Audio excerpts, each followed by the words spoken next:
BJP Narendra Modi ji സർക്കാർ കുട്ടികളോടൊപ്പം ഇല്ല എന്നൊരു പ്രചരണം, യുവാക്കളോടൊപ്പം ഞങ്ങളില്ല, യുവാക്കളുടെ എതിരെയാണ് എന്നൊരു പ്രചരണം നടത്തുന്നുണ്ട് ചില ഫോഴ്സസും ചില സെഗ്മെൻറ്റ്സും. അതിൻ്റെ സത്യം എന്താണെന്ന് ഞാൻ ഇന്ന് നിങ്ങളുടെ മുമ്പിൽ വെക്കാൻ ആഗ്രഹിക്കുന്നു. നിങ്ങൾക്കെല്ലാവർക്കും അറിയാം, ഞാൻ 3 കൊല്ലം സെൻട്രൽ ഗവൺമെൻറ്റിൻ്റെ മന്ത്രിയായിരുന്നു, MP ആയിരുന്നു. 2014 മുതൽ നരേന്ദ്രമോദിജി യൂത്തിന് വേണ്ടി ചെയ്ത കാര്യങ്ങളെല്ലാം എനിക്ക് ഫസ്റ്റ് ഹാൻഡ് എക്സ്പീരിയൻസ് ഉണ്ട്. അപ്പോൾ അത് ഇന്ന് ഒന്ന് ആവർത്തിക്കാൻ, ഒന്ന് മുമ്പോട്ട് വയ്ക്കാൻ ഞാൻ ആഗ്രഹിക്കുന്നു. ഈ ഇന്ത്യയിൽ 2014 മുമ്പ്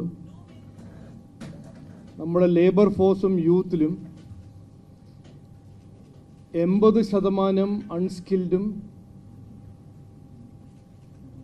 80% നമ്മുടെ ലേബർ ഫോഴ്സിലും അൺഎഡ്യൂക്കേറ്റഡ് കുട്ടികളായിരുന്നു പാർട്ടിസിപ്പേറ്റ് ചെയ്യുന്ന. അതായിരുന്നു അതിൻ്റെ ഒരു സ്ഥിതി. 60 കൊല്ലം ഇൻഡിപെൻഡൻസ് കഴിഞ്ഞിട്ട് 2/3 നമ്മുടെ ലേബർ ഫോഴ്സ് പാർട്ടിസിപ്പേറ്റ് ചെയ്യുന്ന കുട്ടികൾ എഡ്യൂക്കേഷൻ ഇല്ലാണ്ടെയും സ്കില്ലില്ലാണ്ടെയും ആയിരുന്നു. അതായിരുന്നു അന്നത്തെ സാഹചര്യം, അവസ്ഥ. കഴിഞ്ഞ 10-12 കൊല്ലം നരേന്ദ്രമോദിജി 5 കോടി കുട്ടികൾക്ക് സ്കില്ലിങ്ങും എത്രയോ തൊഴിലവസരങ്ങളും സ്റ്റാർട്ടപ്സും പിന്നെ വിദ്യാഭ്യാസ മേഖലയിൽ കൊണ്ടുവന്ന ഒരു വലിയ എക്സ്പാൻഷനും. അതിൻ്റെ അപ്പുറം ഞാനത് കണക്ക് പറയാനല്ല ഇവിടെ വന്നിരിക്കുന്നത്, പക്ഷേ ചെയ്ത കാര്യങ്ങളെക്കുറിച്ച് ഓർമ്മിപ്പിക്കാനും ഈ ഒരു നറേറ്റീവിനെ പൊളിക്കാനാണ് ഞാൻ ഈ കാര്യങ്ങളെല്ലാം പറയുന്നത്.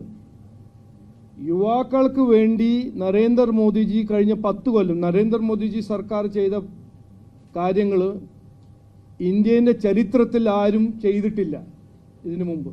ഇതാണ് ഫാക്റ്റ്, ഇതാണ് സത്യം. ഈ നീറ്റ് എക്സാമിനേഷൻ ലീക്ക് ഞങ്ങൾക്ക് വളരെ സങ്കടമുണ്ട്. ഇത് ഞാൻ ആദ്യം പറഞ്ഞതാണ്. ഇത് ഇപ്പോൾ നടക്കുന്ന സമയത്തല്ല, ഇത് 2-3 മാസം മുമ്പ് എന്നോട് മാധ്യമ സുഹൃത്ത് ഇന്ത്യൻ എക്സ്പ്രസ് ഡൽഹിയിൽ എന്നോട് ചോദിച്ചപ്പോൾ ഞാൻ പറഞ്ഞതാണ്. ഇത് വളരെ ദുഃഖകരമായ ഒരു ട്രാജഡി മാത്രമല്ല, ഒരു ക്രൈമാണ്. ആ ഒരു അഭിപ്രായം അന്ന് മുതൽ ഇന്നും ഞങ്ങൾക്കുണ്ട്. അത് കുട്ടികളെ ബാധിക്കുന്ന ഒരു ഇഷ്യൂ ആണ്, കുട്ടികളുടെ വിശ്വാസം തകർക്കുന്ന ഒരു ഇഷ്യൂ ആണ്. അതിൽ അന്വേഷണം വേണം, ഉത്തരവാദിത്വം കണ്ടുപിടിക്കണം, റെസ്പോൺസിബിലിറ്റി ഫിക്സ് ചെയ്ത് അവിടെ വേണ്ട റിഫോംസ് എല്ലാം കൊണ്ടുവരണം. അതാണ് നരേന്ദ്രമോദിജി ചെയ്തത്. റീടെസ്റ്റ് ചെയ്തു, CBI ഇൻവെസ്റ്റിഗേഷൻ നടത്തി, ഇതെല്ലാം ചെയ്തു. പിന്നെ എക്സാമിനേഷൻ ലീക്ക് ഒരു പുതിയ വിഷയമല്ല. അത് രാജ്യത്തിൽ എല്ലാ സ്റ്റേറ്റിലും എത്ര കൊല്ലമായി നടക്കുന്ന കാര്യമാണ്. അത് എന്തുകൊണ്ട് നടന്നു, എന്തുകൊണ്ട് ഇന്നും നടക്കുന്നു എന്ന് നമ്മൾ ചോദിക്കണം, ചർച്ച ചെയ്യണം. അത് കറക്റ്റാണ്.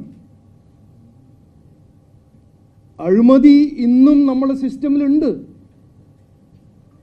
ഇന്ന് ഈ നീറ്റ് ലീക്കിനെ കുറിച്ച് നിങ്ങളൊന്ന് ആലോചിക്കൂ. ആരാണ് ലീക്ക് ചെയ്യുന്നത്? എക്സാമിനേഷൻ ക്വസ്റ്റ്യൻ പേപ്പർ തയ്യാറാക്കുന്ന ആ പ്രൊഫസറാണ് ലീക്ക് ചെയ്യുന്നത്. അപ്പോൾ ഈ സിസ്റ്റമിൽ ഇന്നും അഴിമതി ഉണ്ട് എന്ന്, അത് സംസ്ഥാനമാണോ രാജ്യമാണോ അതിൽ ഉണ്ട്, അത് നമ്മൾ സമ്മതിക്കുന്നു. അതിനുവേണ്ടി ഇന്ത്യൻ്റെ ഹിസ്റ്ററിയിൽ ആദ്യമായി ഒരു ലെജിസ്ലേഷൻ കൊണ്ടുവന്നത് ആരാണ്? നരേന്ദ്രമോദിജി സർക്കാർ. 2024 public examination prevention of unfair means act 2024 കൊണ്ടുവന്നത് ആരാ? നരേന്ദ്രമോദിജി സർക്കാർ. ആ ബില്ലുണ്ടാക്കിയ കമ്മിറ്റി ഓഫ് മിനിസ്റ്ററിൻ്റെ ഭാഗമായിരുന്നു ഞാൻ. അപ്പോൾ യുവാക്കളെ സംരക്ഷിക്കാനും യുവാക്കളുടെ അവകാശങ്ങൾ സംരക്ഷിക്കാനും കഴിഞ്ഞ 10 കൊല്ലം നരേന്ദ്രമോദിജി സർക്കാർ ചെയ്ത കാര്യങ്ങൾ നമ്മൾ മറക്കരുത്. കുട്ടികൾക്ക് ദേഷ്യം, അവരെ സങ്കടവും, അവർക്ക് പ്രൊട്ടസ്റ്റ് ചെയ്യാൻ ഉള്ള അവകാശവും ഈ സർക്കാരും ഞങ്ങളെ പാർട്ടി സമ്മതിക്കുന്നു. അത് ആദ്യം മുതൽ പറയുന്നതാണ്. അത് അവരുടെ ഫണ്ടമെന്റൽ റൈറ്റ് ആണ്. പക്ഷേ നമ്മൾ ഇന്നും മനസ്സിലാക്കേണ്ടത് എന്താണ്? അവരുടെ പേരിൽ ആ പ്രൊട്ടസ്റ്റിൻ്റെ മുതലെടുത്ത് ചില ഇൻട്രസ്റ്റ്, ചില ഫോഴ്സസ് അവിടെ ആ പ്രൊട്ടസ്റ്റിനെ ഹൈജാക്ക് ചെയ്യുന്നു. വിഷയം നീറ്റല്ല, നീറ്റ് മാറ്റിവെച്ച് നരേന്ദ്രമോദിജി ഒരു ഡെമോക്രാറ്റിക്കലി എലക്റ്റഡ് പ്രധാനമന്ത്രി, അദ്ദേഹത്തിൻ്റെ ഡെമോക്രാറ്റിക് മാൻഡേറ്റിനെ അട്ടിമറിക്കാൻ ഒരു ശ്രമം. ഇത് നമ്മൾ മനസ്സിലാക്കേണ്ട ഇഷ്യൂ ആണ്. അപ്പോൾ കുട്ടികളുടെ പേരിൽ, യുവാക്കളുടെ ഈ ലെജിറ്റിമേറ്റ് ഇഷ്യൂവിൻ്റെ പേരിൽ അതിൻ്റെ മുതലെടുത്ത് ചില ഫോഴ്സസ് അവിടെ കാര്യങ്ങൾ ചെയ്യുന്നു, വയലൻസ് അവിടെ കൊണ്ടുവരുന്നു. എൻ്റെ ഒരു അഭ്യർത്ഥനയാണ്, കുട്ടികൾക്കൊരു 100% അവകാശമുണ്ട്. ഇത് ആര് ചെയ്തു, എങ്ങനെ നടന്നു, നീറ്റ് എക്സാമിനേഷൻ റിസൾട്ട് ചോദിക്കാൻ. അത് ചോദിക്കണം, അന്വേഷണം നടക്കണം. ആരാണെങ്കിലും ഗിൽറ്റി ആണെങ്കിൽ അവരെ ജയിലിൽ അയക്കണം. ഇതെല്ലാം കറക്റ്റാണ്. പക്ഷേ അവിടെ ഒരു അപകടം നടക്കാൻ പാടില്ല. ആരെങ്കിലും ഒരു വെസ്റ്റഡ് ഇൻട്രസ്റ്റ് അവിടെ എന്തെങ്കിലും ഒരു അപകടം നടത്തി കുട്ടികളെ പരിക്കോ എന്തെങ്കിലും അവിടെ ചെയ്താൽ അതൊരു വലിയ മറ്റൊരു വശത്ത് പോവും, മറ്റൊരു ഡയറക്ഷനിൽ പോവും. അതുകൊണ്ട് ഞാനൊരു ചെറിയ ആളാണ്, BJP കേരളത്തിൻ്റെ സംസ്ഥാന പ്രസിഡന്റാണ്. ഇവിടെ ഇരുന്ന് ഞാൻ അഭ്യർത്ഥിക്കുന്നു, നിങ്ങൾ ഈ അനാർക്കിയും വയലൻസിൻ്റെ പാട്ടാവരുത്. നിങ്ങളൊരു ഡെമോക്രാറ്റിക് പ്രൊട്ടസ്റ്റിൻ്റെ ഭാഗമാവണം. നിങ്ങൾ രാഷ്ട്രീയക്കാരോട് പറയണം, പാർലമെൻറ്റിൽ പോയി ചർച്ച ചെയ്യൂ. പോലീസ് ആക്രമണം ചെയ്തിട്ടുണ്ടെങ്കിൽ പോലീസിനെ കുറിച്ച് അന്വേഷണം, ആ ആക്രമണത്തിനെ കുറിച്ച് അന്വേഷണം ചെയ്യണം എന്ന് നിങ്ങൾ നിർബന്ധിക്കൂ. പക്ഷേ ഈ വയലൻസിൻ്റെ ഭാഗമാവാൻ പാടില്ല, അനാർക്കിൻ്റെ ഭാഗമാവാൻ പാടില്ല എന്ന് എൻ്റെ ഒരു അഭ്യർത്ഥന. പിന്നെ അവസാനം കുട്ടികളോടും യൂത്തിനോടും ഞാൻ പറയണം, വരാൻ പോകുന്ന കാലത്തിൽ ഈ AI-യും വരുന്ന പുതിയ ടെക്നോളജി വഴി നമ്മളുടെ ലേബർ ഫോഴ്സിലും തൊഴിലവസരങ്ങളും വലിയ ഡിസ്റപ്ഷൻ വരാൻ പോകുന്നുണ്ട്. ഇന്ന് ചാലഞ്ച് ഉണ്ടെങ്കിൽ നാളെയും മറ്റന്നാളും അതിനേക്കാൾ കൂടുതൽ ചാലഞ്ച് ആയിരിക്കും. തൊഴിലവസരങ്ങളിൽ വലിയ മാറ്റം വരും. സ്കില്ലിൻ്റെയും വിദ്യാഭ്യാസത്തിൻ്റെ ആവശ്യങ്ങൾ വലിയ മാറ്റം വരും. ഇതെല്ലാം ഇതിനെ പരിഹരിക്കാനും നിങ്ങളെ സഹായിക്കാനും നിങ്ങൾക്ക് പിന്തുണ തരാൻ ഒരു ഒറ്റ ഗവൺമെൻറ് ആയിരിക്കും നരേന്ദ്രമോദിജി സർക്കാർ. കഴിഞ്ഞ 12 കൊല്ലം അവർ അധ്വാനിച്ചിട്ടുണ്ട് നിങ്ങൾക്ക് നല്ല ഭാവി സൃഷ്ടിക്കാൻ. ഇനിയും അത് ചെയ്യും എന്ന് ഞാൻ പറഞ്ഞ് ആ പോയിന്റ് അവിടെ നിർത്തുന്നു. രണ്ടാമത്തെ പോയിന്റ്, എനിക്ക് ഇത് പറയണം, ഇത് നമ്മൾ ചർച്ച ചെയ്യണം. കോൺഗ്രസിൻ്റെ നിലപാട് ഈ നീറ്റ് എക്സാമിനേഷൻ റിസൾട്ട് കഴിഞ്ഞിട്ട് ഇതെല്ലാം നടക്കുമ്പോൾ നരേന്ദ്രമോദിജി സർക്കാർ ആർമി ഉപയോഗിച്ചിട്ട് സെക്യൂരിറ്റി വഴി റീ എക്സാമിനേഷൻ ചെയ്യുമ്പോൾ ഒരു വാക്ക് കോൺഗ്രസ് പാർട്ടി പറഞ്ഞില്ല. സ്റ്റുഡൻസ് അവിടെ പോയി പ്രൊട്ടസ്റ്റ് ചെയ്യുമ്പോൾ രാഹുൽ ഗാന്ധിയോ പ്രിയങ്ക ഗാന്ധിയോ അവിടെ പോയില്ല. ഇതെന്താണ് എപ്പോഴും ഈ പാർലമെന്റ് സെഷന് മുമ്പ് ഇവരുടെ ഒരു രാഷ്ട്രീയം? ഇത് ചോദിക്കേണ്ടതല്ലേ? ഇതൊരു ഡിസ്കസ് ചെയ്യേണ്ട ഒരു കാര്യമല്ലേ? കോൺഗ്രസ് പാർട്ടി ഇന്ന് ഇതിനെക്കുറിച്ച് നമ്മുടെ മുൻ വൈസ് ചാൻസലറും state vice president Abdul Salamji സംസാരിക്കും. എന്തുകൊണ്ട് മറ്റേ ലീഗ്സിനെ കുറിച്ചൊന്നും അതൊരു പ്രശ്നമല്ല? അത് ജമ്മു കാശ്മീരിൽ നടക്കുന്നുണ്ട്, ഹിമാചൽ പ്രദേശിൽ നടക്കുന്നുണ്ട്, കേരളത്തിൽ നടക്കുന്നുണ്ട്. അവിടെ ഒന്നും പറയുന്നില്ലല്ലോ. അപ്പൊ കോൺഗ്രസിന്റെ നിലപാടിനെ കുറിച്ച് ഒരു സ്ക്രൂട്ടിനി നടത്തണം. എന്തുകൊണ്ട് ജനാധിപത്യത്തിൽ ഏറ്റവും പ്രധാനപ്പെട്ട ഒരു വഴി പാർലമെന്റ് ഡിസ്കഷൻ അവർ ചോദിക്കുമ്പോൾ സർക്കാർ അത് സമ്മതിക്കുമ്പോൾ എന്തുകൊണ്ടാണ് കോൺഗ്രസിന് അത് ചെയ്യാണ്ട് ഇരിക്കാനൊരു എന്താണ് അവർക്കൊരു ഹെസിറ്റേഷൻ? എന്തുകൊണ്ടാണ് അവിടെ ചർച്ച ചെയ്യാനൊരു പേടി?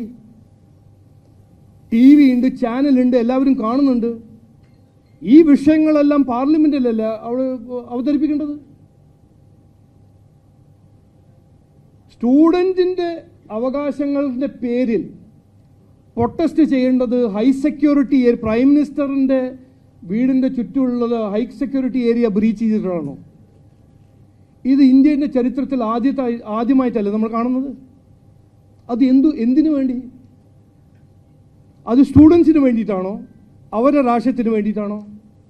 ജനാധിപത്യം അട്ടിമറിക്കാനാണോ? ഇത് 3 ഓപ്ഷൻസ് അല്ലേ ഉള്ളൂ. പിന്നെ നമ്മുടെ ബഹുമാനപ്പെട്ട മുഖ്യമന്ത്രി ഏറ്റവും കൂടുതൽ തൊഴിലില്ലായ്മയുള്ള സംസ്ഥാനമാണ് കേരളം. അവിടെ പോയിട്ട് എന്താണ് പറയുന്നത്? കോൺസ്റ്റിറ്റ്യൂഷന് മേലെ ഓത്തെടുത്ത ഒരു മുഖ്യമന്ത്രി ഞാൻ ലോ ബ്രേക്ക് ചെയ്യില്ല, പിന്നെ എങ്ങനെയാണ് ഹൈ സെക്യൂരിറ്റി ഏരിയ ബ്രീച്ച് ചെയ്തിട്ട് അവിടെ ഇരിക്കുന്നത്? നോക്കൂ, ഇതൊരു ചർച്ചാ വിഷയമാണ്. കുട്ടികളുടെ ഭാവി നമ്മൾ ചർച്ച ചെയ്യേണ്ടതാണ്.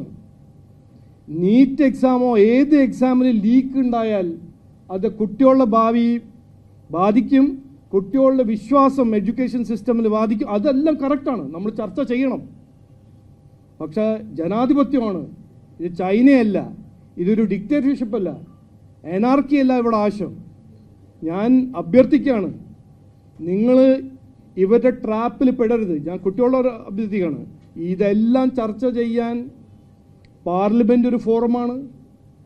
ഗവൺമെൻറ് ഇന്ത്യൻ്റെ ഒപ്പം എൻഗേജ് ചെയ്യൂ, നിങ്ങൾ രാഷ്ട്രീയക്കാരുടെ ഒപ്പം എൻഗേജ് ചെയ്യൂ. പക്ഷേ വയലൻസ് നിങ്ങൾ കൊണ്ടുവരരുത്, വയലൻസിൻ്റെ ഭാഗമാവരുത്. എനാർക്കി, ഡെമോക്രസിയിൽ എനാർക്കിക്ക് ഒരു സ്പേസ് ഇല്ല, കൊടുക്കരുത്.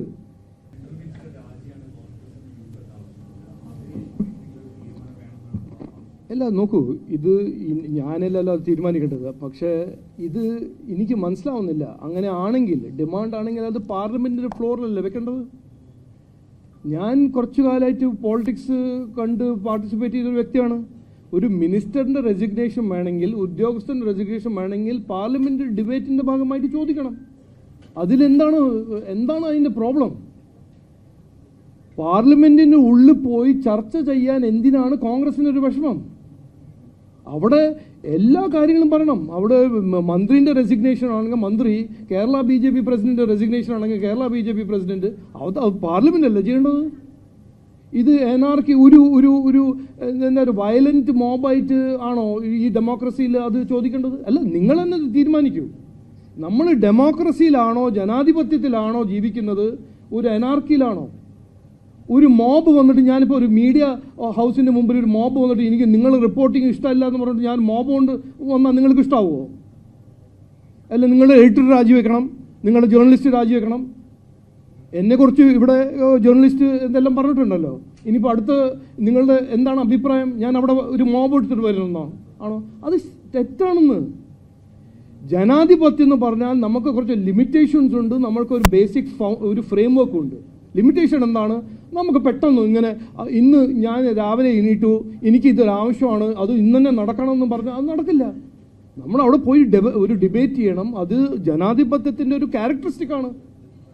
അതൊന്നും ചെയ്യാണ്ട് പ്രൈം മിനിസ്റ്ററിൻ്റെ വീട്ടിൽ ഹൈ സെക്യൂരിറ്റി സോണിൽ പോയി ഓരോരോ കോമാളിത്തരം ചെയ്യുക, ഇത് മെച്യൂരിറ്റി ആണോ? ഇത് ഡെമോക്രസി ആണോ? ഇത് ചൈനയിൽ ചെയ്ത അവരിപ്പോൾ ജയിലിലായിരിക്കും. അങ്ങനെ ധൈര്യം ഉണ്ടെങ്കിൽ രാഹുൽ ഗാന്ധി ഒന്ന് പോയി ബീജിങ്ങിൽ ചെയ്യട്ടെ. അല്ല, മിഡിൽ ഈസ്റ്റിൽ പോയി എല്ലാ വെക്കേഷനിൽ പോകുന്ന വ്യക്തിയല്ലേ രാഹുൽ ഗാന്ധി, അവിടെ പോയി ചെയ്യട്ടെ, ദുബായിൽ പോയി ചെയ്യട്ടെ. അങ്ങനെ ധൈര്യം ഉണ്ടെങ്കിൽ. ഇത് ജനാധിപത്യമാണ്. നമ്മൾ അതിനെ അട്ടിമറിക്കാൻ എന്ത് നറേറ്റീവ് വെച്ചിട്ടും ഞങ്ങൾ സമ്മതിക്കില്ല. അത് BJP നോക്കോ, BJP ഒരു നിലപാടുണ്ട്. 2014 ജനങ്ങൾ ഞങ്ങൾക്ക് തന്ന മാൻഡേറ്റ് എന്തിനായിരുന്നു? ഈ നാടിനെ നന്നാക്കാൻ. ആ മാൻഡേറ്റ് ഞങ്ങൾ അങ്ങനെ രാഹുൽ ഗാന്ധിയുടെ കോമാളിത്തരൊന്നും ഞങ്ങളത് വിട്ടുകൊടുക്കില്ല. ഒരു രീതിയുണ്ട്, രാഹുൽ ഗാന്ധി അത് പഠിക്കണം, കോൺഗ്രസ് അത് പഠിക്കണം, ആ വഴി അവർ പോകണം, ചെയ്യണം. പാർലമെന്റിൽ എന്ത് ചർച്ച ചെയ്യാൻ അവർക്ക് അവകാശമുണ്ട്, അതവിടെ ചെയ്യണം.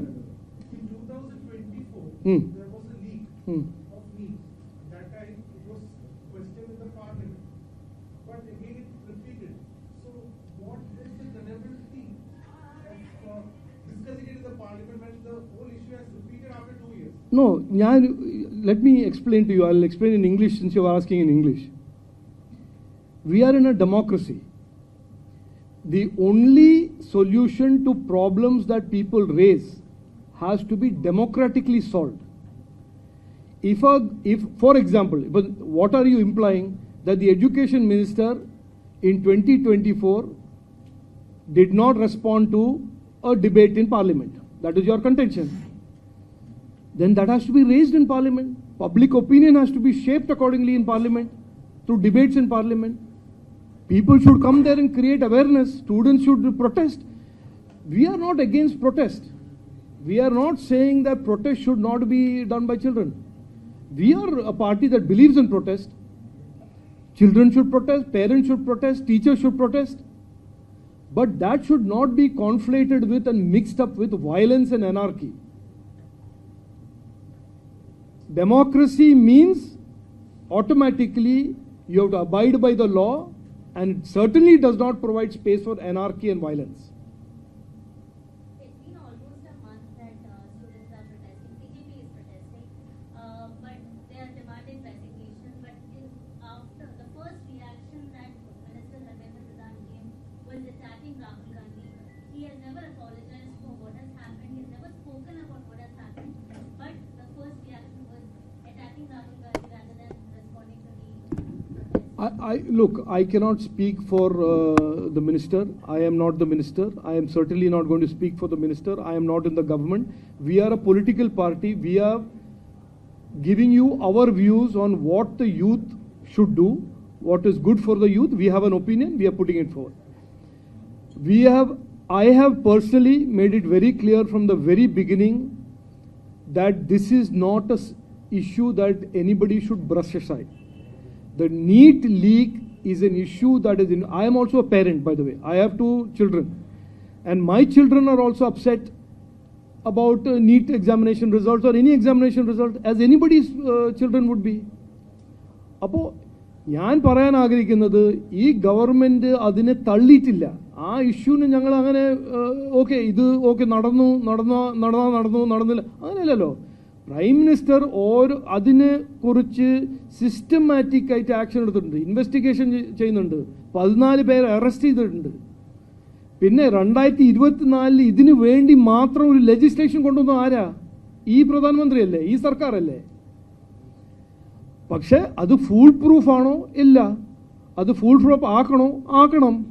അതിന് ചർച്ച നടക്കണം. അത് എവിടെ നടക്കണം? വയലൻസ് കൊണ്ടല്ല, ജന്തർ മന്തറിലല്ല, മോബിലല്ല. അത് നടക്കേണ്ടത് പാർലമെന്റിലാണ്. കാരണം പാർലമെന്റാണ് ആ ബില്ല് അമെൻഡ് ചെയ്യേണ്ടത്, ബില്ല് ശക്തമാക്കേണ്ടത്, ഇനിയും ശക്തമാക്കേണ്ടത്. പറയും അത് ഇന്ന് ചർച്ച ചെയ്യേണ്ട. ഇന്നത്തെ ടോപ്പിക് ഇതാണ്. അതിന്ന് ശ്രദ്ധ തിരിക്കാനോ അതിന്ന് ശ്രദ്ധ മാറ്റാൻ എനിക്ക് താല്പര്യമില്ല എന്ന് ഞാൻ കൃത്യമായി കമലേഷോട് പറയുന്നു. എന്തോ അല്ല, ഇതിൽ ഒരു പ്രശ്നമുണ്ടോ? ഞാൻ പറഞ്ഞതിൽ പ്രശ്നമുണ്ടോ? ഇല്ലല്ലോ. അപ്പോൾ എല്ലാവർക്കും നമസ്കാരം.